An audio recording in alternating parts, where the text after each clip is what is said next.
So yes, I have 2 boosted revs, or we have 2 boosted revs. And I also have a boosted board, 2 boosted boards, a boosted stealth and a mini X. I do want to give away the mini X, so once I hit 1,000 subscribers, I will be giving that mini X away to one lucky subscriber. All you have to do is live in the United States and be a subscriber. That's it. You don't have to buy anything. And yeah, so this is a highly requested video from one of my subscribers. They wanted an update on, well, the boosted revs here. And I've had mine for about 3 months, almost 4 months. And I have to say, hey, I'm still in love with them. I haven't had any issues, and I'm really grateful for that, because I have seen that some people have had issues. Now, the one thing that I can say, the build quality is amazing. The looks are still, to this day, probably the best looking scooter on the market. My wife actually takes hers to work almost every single day, but not of recently because it's been raining. But every single time she takes it to work, she gets compliments, and people want to ride it. And that's people that see it every single day. They still love how this thing looks, because it does look different. It gives you that skateboarder vibe, because the deck is like it's almost like a skateboard deck in a way, but I know I've said that before. But anyways, what people want to know is, how is it holding up? Now, I can say mine are holding up perfectly fine. Everything that I had small issues with, there's still issues. Like the back fender, yes, it still rattles. And in the beginning, it wasn't that big of a deal for me, but it's become an even bigger annoyance over the past couple of months, just because, you know, it's just annoying to have that thing rattling back there. But it is what it is. Would it prevent me from buying this product? Absolutely not. It's there for a reason. It rattles, yes, but it's there to serve a function, and that's for you to put your handlebars down in there and lock it in place so you can carry it. So I understand it. It's gonna rattle, it is what it is. I don't own much of anything that doesn't rattle anyway, so that's kind of how I look at it. Is it annoying? Yes. But is it a big deal? Not so much, not so much. But anyways, have I had any major problems so far? No.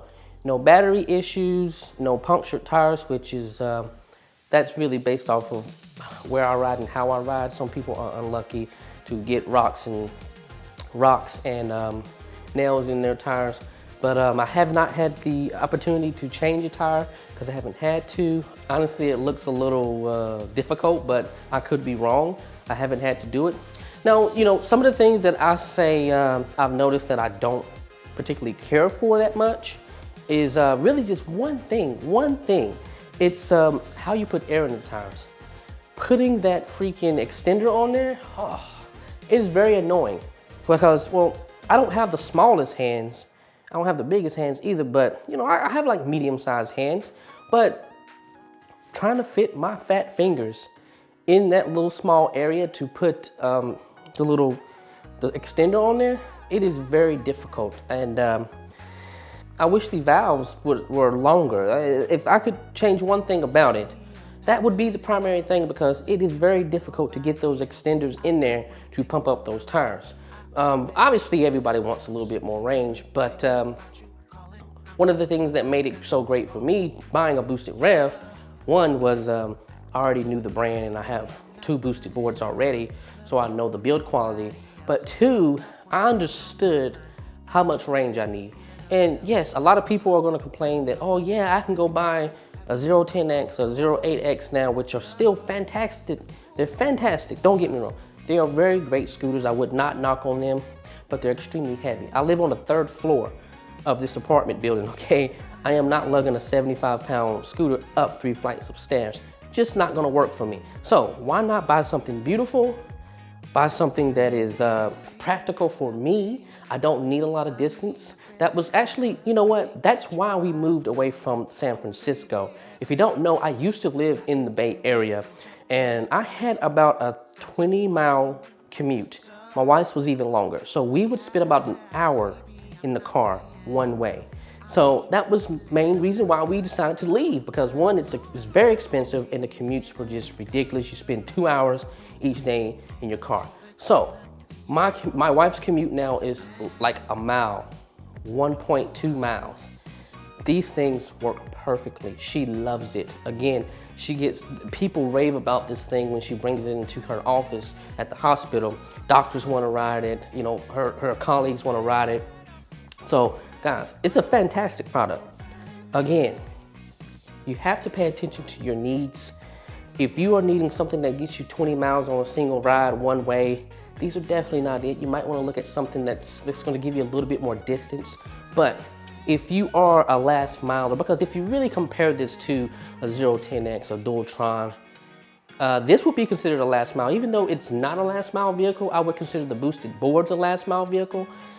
These would be the last mile vehicles for the for the scooter world. Because again, I can get 16 miles and I'm a 200-pound guy. In mode 1, I get about 16. Mode 2 is like 14-ish miles. So I can easily go where I need to go because everything is about in the 5-mile radius for me that I like doing. The only thing that's a little bit farther away from me is Sebastopol, California. If you don't know, Sebastopol is a beautiful, beautiful place to go. They have the what is it? They have the Barlow. They have the Barlow district. Absolutely beautiful place. If you want some nice food, great atmosphere, go to Sebastopol. Petaluma's great here up in Northern California, and I don't mean to keep plugging that. But anyways, I can go to Sebastopol. That is about as far as I want to go. That is an 8-mile one way, so 16-mile loop. I can do that on the boosted rev. No problem. Done it many, many times. But here's the thing. The likelihood of you actually going out and going somewhere where you can't charge is highly unlikely. So if you're looking at this and you have range anxiety, I wouldn't really worry about it too much because, again, there will not be many places you go where you're not going to have a place to charge. So just think about that when you're looking at these scooters. Build quality is amazing. Haven't had any issues so far.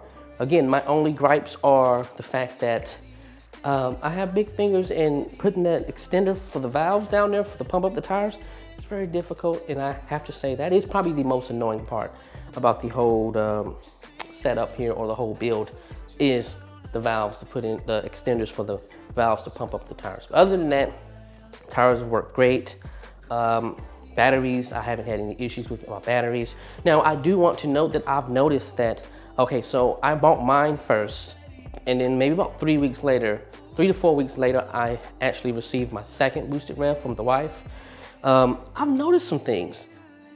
I got some minor tweaks, like the Bluetooth is better for the Bluetooth is better for the connectivity. The battery is a little different. Now listen, I haven't experienced any issues with my batteries. I'm still getting the same amount of range I got 3 months ago. But I've swapped batteries out, and I've used her scooter a few times, but I've noticed like I can easily get an extra 2 miles out of her battery, which is weird. So, hey, if you're looking to get one, probably right now is the best time to get one because it does appear that I can get a tiny bit more range, like an extra mile or 2 out of her battery, out of the first batch. Or I think mine was like maybe the second or third batch that they had delivered. But yeah, hers was like the 4th or 5th batch or something like that. But yeah, I've noticed that they're slightly different. Better Bluetooth, better range on those batteries. A tiny bit, slight difference in range. But man, I'm still happy. I love my boosted rev. They have 25% off. I'm giving them a plug right now, I know, for completely free. Hey, Boosted, you might want to sponsor me at some point. Okay, I'm just kidding. But guys, I don't have any complaints. I think one minor thing that I had to do to my boosted rev was I had to tighten down the deck. And this was before I actually swapped batteries. So I had not even touched the deck. And it was actually coming loose. And again, mine was one of the first batch, no, not first, but second to third batches that came out. Yeah, my deck was a little loose, so I just had to tighten it down. I noticed that when I stepped on it, it was like squishy and it was making some little creaking noises, but that was an easy fix. That's the only thing that I've ever had to adjust on my boosted rev. As far as that's it. That's all I've ever had to adjust. For my wife's boosted rev, I basically just adjusted the brakes because they came, they didn't have much stopping power. So we just adjusted it. It wasn't that big of a deal. It's fairly easy. But yeah, I'm still happy. I love the boosted rev. I would recommend it if you don't have a huge commute. I would say anything under 16 miles, I would recommend this boosted rev for you. The one thing you can't deny is they have the best customer service, boosted that is, and they build some really great machines. The one thing that I am extremely impressed with is the fact that they put their brand on everything. You know a company has pride in what they've built when they put their brand on everything. When every little thing, from the tires to the batteries that you don't even get to see, from the wires that you don't see inside the boosted rev, from the controller, from everything, the charge control, I guess the charge controller inside, every single thing, everything has boosted branded on it. So I just thought that was cool, and it just shows you how much they take pride in what they build. But anyways, guys, I appreciate you watching. I hope you've made it the hopefully 12 to 11 minutes that this video is gonna be. I will see you in the next video. Be safe.